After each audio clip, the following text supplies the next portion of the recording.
आज गुरुपौर्णिमा. आजचा दिवस म्हणजेच गुरूंच्या चरणी कृतज्ञता व्यक्त करण्याचा दिवस. आपण बघत असाल सध्या आपण बदलापूर पूर्वेच्या आपटेवाडी परिसरात आहोत, ज्या ठिकाणी श्री स्वामी समर्थांचं केंद्र आहे.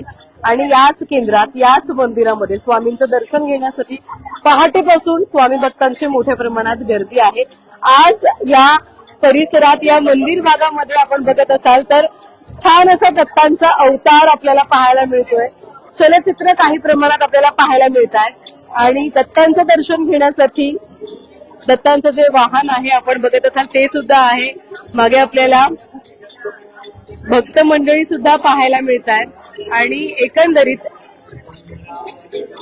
दत्तांचं दर्शन घेण्यासाठी मोठ्या प्रमाणात सकाळपासून भाविकांची, स्वामी भक्तांची गर्दी आहे. आणि बाहेर जर तुम्ही बघितलं तर एकंदरीत अगदी नियोजनबद्ध पद्धतीने जे सेवेकरी आहेत त्या सेवेकऱ्यांच्या माध्यमातून छान असं नियोजन करण्यात आलेलं आहे. आज पूर्ण दिवस हे केंद्र जे आहे त्या ठिकाणी आपण बघत असाल तर दर्शनासाठी सुरू राहणार आहे. खर तर या सेवेकरांचं सुद्धा कौतुक आहे, कारण की सकाळपासून हे सेवेकरी जे आहेत ते दर्शनासाठी, आणि आपण बघत असाल श्री स्वामी समर्थ, दर्शनासाठी या ठिकाणी येत असतात. आणि त्यांना त्यांची कोणतीही गैरसोय होऊ नये यासाठी स्वामी भक्त, सेवेकरी प्रामुख्याने आपण बघत असाल तर एकंदरीत कोणतीच या ठिकाणी कमी सोडत नाही. आपण बघत असाल अगदी एका रांगेमध्ये स्वामी भक्त आपल्याला पाहायला मिळतात, जे स्वामींचं दर्शन घेतात. आज गुरुपौर्णिमेनिमित्त एक वेगळी श्रद्धा, एक वेगळी भक्ती स्वामींवरती ज्यांची आहे ते या ठिकाणी दर्शनासाठी येत असतात. आणि दर्शनासाठी येत असताना आज गुरुपौर्णिमा आहे, त्यामुळे आपले गुरु आपल्या गुरूंना एकंदरीत मानवंदना देण्यासाठी आज प्रत्येक जण या ठिकाणी येतोय आणि प्रत्येक जण या ठिकाणी नतमस्तक होतोय. हे आजचे चित्र आपण पाहतोय. तुम्ही सुद्धा दर्शन घेऊ शकता. स्वामींना सुंदर असा हार परिधान करण्यात आलेला आहे. एकीकडे आपण बघत असाल गुलाब पुष्पहार, दुसरीकडे आपण बघत असाल आजूबाजूला सुद्धा पूर्णपणे फुलांची सजावट या आज केंद्राला करण्यात आलेली आहे. पूर्ण हे मंदिर स्वामींचं तुम्ही बघत असाल तर पूर्णपणे फुलांची सजावट एकंदरीत या ठिकाणी आपल्याला पाहायला मिळते. आणि आज सकाळपासून या मंदिरामध्ये स्वामींचं दर्शन घेण्यासाठी स्वामी भक्त मोठ्या प्रमाणात आपल्याला पाहायला मिळतात.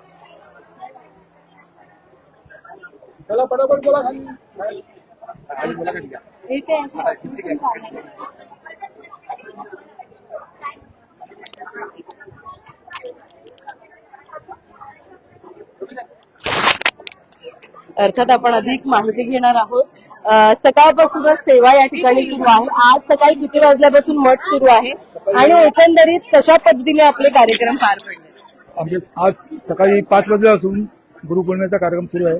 सकाळी 5 वाजल्यापासून अभिषेक आणि मूर्तीची स्वरूपचार्य पूजा आणि नंतर आरती. 8 वाजता आरती झाली. 8ला आरती झाली. 8 नंतर आरती नंतर आम्ही ज्यांना कोणाला स्वामी समर्थांचं गुरुपद घ्यायचं आहे त्यांच्यासाठी गुरुपद आम्ही सुरू केलं. 8:30 पासून 8:30 ते 10 पर्यंत त्यांना गुरुपद देण्यात आलं. नंतर 10:30ला आरती होती. आरती नंतर सामूहिक श्री गुरुचरित्र सारामृत वाचन होतं. ते 11 ते 1 या वयात स्वामीचरित्र वाचन झालं. त्यानंतर आता गुरुपूजनाचं काम पूजन चालू झालेलं आहे. लोकांना गुरुपद देण्यासाठी, स्वामींचं गुरुपद देण्यासाठी आता चालू झालेलं आहे. लोक आता लाईनमध्ये उभी आहेत गुरुपद घेण्यासाठी. श्री स्वामी समर्थ. म्हणजे सकाळी 5 वाजल्यापासून 6 वाजल्यापासून 5 वाजल्यापासून आता 1:30 वाजलाय आणि आताही तुम्ही गर्दी बघाल स्वामी भक्तांची तर मोठ्या प्रमाणात गर्दी आहे. सकाळपासून किती स्वामी भक्त या ठिकाणी येऊन दर्शन घेतलं? सकाळपासून चालूच आहे. कामावर जाऊन लोक असं सकाळी पहाटे 5 वाजल्यापासून दर्शन घेऊन आपल्या कामावर निघून गेलेले आहेत. ज्यांना शक्य नाही तर रात्री उशिरापर्यंत दर्शनासाठी मंदिरात येत असतात. साधारण 3 ते 3.5 हजार लोक आतापर्यंत भाविक दर्शन घेऊन गेलेले आहेत. आज किती वाजेपर्यंत आपलं मंदिर चालू आहे? शेवटचा भाविक येईपर्यंत, शेवटचा भाविक येईपर्यंत. खर तर सकाळपासून विविध कार्यक्रम या ठिकाणी पार पडता येतच आहेत आणि हा विशेष म्हणजे दुसरा काही कार्यक्रम नाहीये, फक्त लोकांना स्वामींचं गुरुपद घेणारी लोक जास्त येणार आहेत. लोकांना गुरुपद देणार आहेत आम्ही जास्त, जेवढे लोक घेतील त्यांना आपण स्वामींचं गुरुपद देणार आहे. त्यांना रोज 3 अध्याय स्वामी चरित्र आणि 11 माळी स्वामींचा जप असं त्यांना नित्यसेवा सांगितलेली आहे, त्याप्रमाणे लोक करणार आहेत. नित्यसेवा दिली जाते आणि त्यामध्ये तुम्हाला विविध वाचन असते, मंत्रजप असतो तो या ठिकाणी करायचा असतो. महिला सेवेकरी आपल्या सोबत असणार आहेत कारण की एवढी जी भाविकांची गर्दी आहे आणि सगळं नियोजन तुम्ही अगदी सुंदर छान पद्धतीने सगळ्यांच्या माध्यमातून केलं जाते.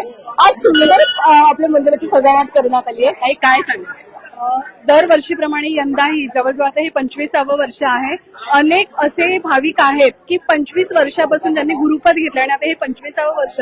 असे अनेक भाविक गुरुपद घेतल्यामुळे काय होतं, नित्यसेवेला ते अपसुकच तिथे जॉईन होतात आणि अनेक पारायण असतील, मग तिथे सामूहिक पारायण आहे, सामूहिक आरती आहे, महाप्रसाद आणि या सगळ्या गोष्टींचा लाभ अगदी सगळ्या महिला सेवेकरी सकाळी 4 वाजल्यापासून इथे सेवेला असतात आणि सगळे आमचे पुरुष सेवेकरी तर रात्रभर असं कार्यक्रम असेल तर रात्रभर इथे सेवेला रुजू असतात. काय स्वामींची भक्ती, स्वामींची श्रद्धा किती?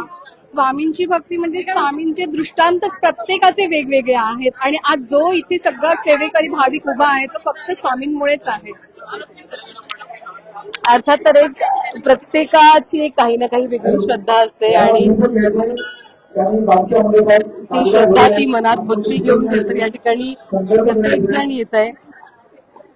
अनेक ज्येष्ठ नागरिक आहेत ते सुद्धा तासन रांगेमध्ये उभे राहत आहेत, पण ज्यांना शक्य होत नाही त्यांना सेवेकऱ्यांच्या माध्यमातून लगेचच दर्शनाची जी व्यवस्था आहे ती करून दिली जाते. अर्थात आपण बघत असाल अनेक महिला सेवेकरी या ठिकाणी आहेत ज्यांच्या माध्यमातून ही सेवा आज केली जाते.